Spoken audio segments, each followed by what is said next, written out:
20 साल तक वो एमपी बन गए। और एक जुबैर साहब जिनका व्यक्तित्व बहुत बड़ा था, सब 36 कौमों में लोकप्रिय थे, वो मालिक के प्यारे हो गए, चले गए दुनिया छोड़ करके। तो ऐसे में हमें सेकंड लाइन तैयार करनी थी और हमारे एमपीओ की अभिशंसा का भी हमें ख्याल रखना था।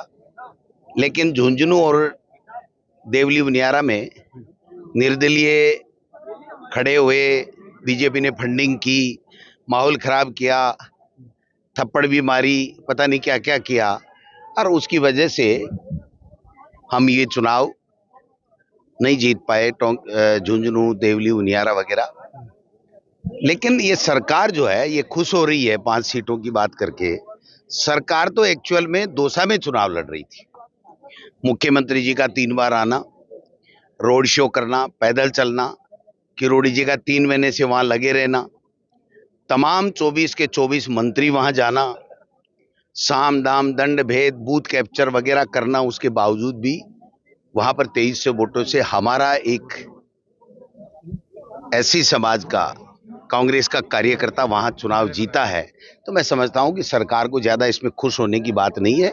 हम आत्म मंथन करेंगे, पूरी रिपोर्टें लेंगे, संगठन को और मजबूत करेंगे, और आने वाले समय में जब विधानसभा की बात हो, चाहे सड़क की बात हो, हम इस सरकार को गलत नीतियों के कारण से जो जनता को परेशानियां हो रही हैं, उनमें इस सरकार को घेरने का काम करेंगे। जो योजनाएं हमारी सरकार की लागू की हुई थी, जनहितैषी योजनाएं थी, उनको इन्होंने बंद कर दिया।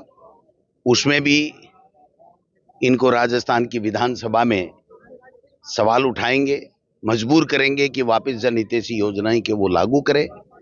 और निश्चित रूप से एक आशाजनक परिणाम नहीं रहे, लेकिन हम इससे निराश नहीं हैं।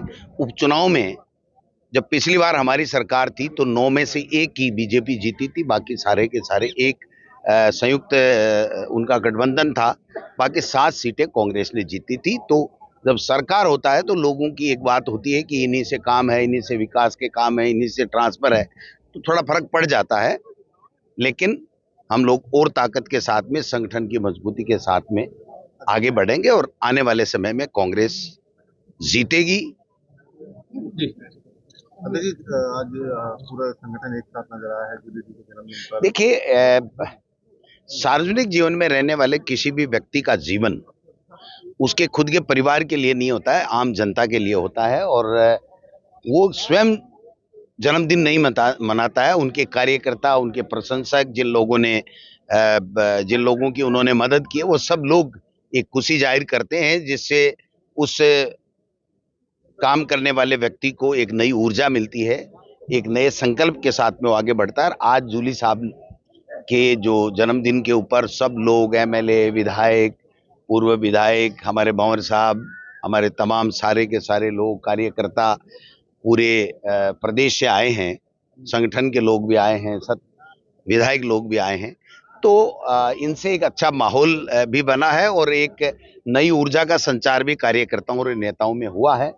और इससे हमें एक और ताकत मिली है कि हमारा कार्यकर्ता आज भी इस भारतीय जनता पार्टी की गलत नीतियों के खिलाफ आज भी सीना तान करके खड़ा है। इस ऊर्जा को हम बनाए रखेंगे और आगे विधानसभा में, सड़क और सदन दोनों जगह हम इस बीजेपी को गलत, जो जन विरोधी नीतियां हैं, उनके खिलाफ हम खड़े रहेंगे। सर एक आखिरी सवाल, संभल के बाद में अब अजमेर में भी ऐसा ही एक मामला उठ रहा है, दरगाह में जिस तरीके से मंदिर का मामला है, कैसे देख रहे हैं? इनके पास और कुछ है ही नहीं।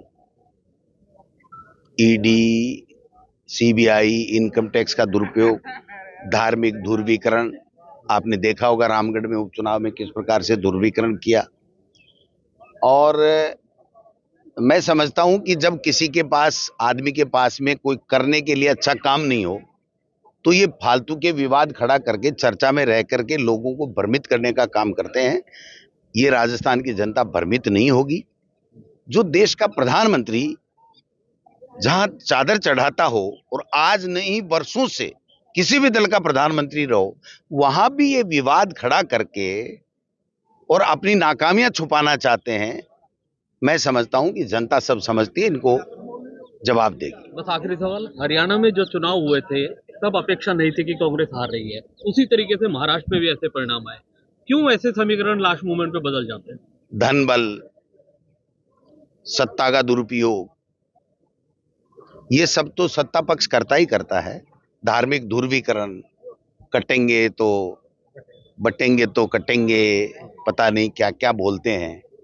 और जिनका अडानी जी वाला मामला आप देख ही रहे हो कि जिनके पास अथाह संपत्ति हो, जो सुना है हमने कि हरियाणा में और महाराष्ट्र में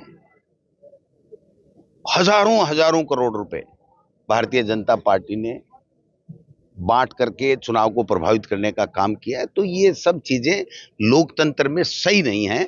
लोकतंत्र में सही मायने में जनता को ईमानदारी के साथ में फैसला करने देना चाहिए, जो मैं समझता हूं कि अब लोग सब समझ गए हैं। और आने वाला समय, जो लोग ईमानदारी के साथ में इस देश की सेवा की है, त्याग तपस्या बलिदान जिनका इतिहास रहा है, उन्हीं विचारधारा के साथ में लोग जुड़ेंगे और आगे चलेंगे।